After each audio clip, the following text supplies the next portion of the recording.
Hello guys, ipakita ko sa inyo ang pinaka-base na lulubluban natin ito miswa para magkalasa para sa birthday miswa. So ito pinakulo ko ang chicken breast, skinless and boneless chicken breast, tsaka yung Chinese longganisa. Yan ang gagawin natin ay birthday miswa. So ito ay Chinese style. So ang mga Chinese hindi mahilig sa balat ng chicken.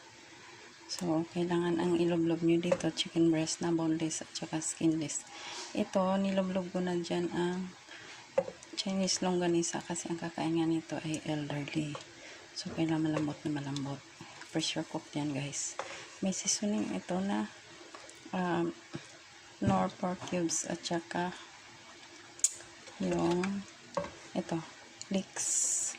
May kunting bawang, may kunting sibuyas, konting asin at paminta. So, that's it guys. Mamaya dito natin ilublob ang miswa. Pero i-strainer ko muna yan.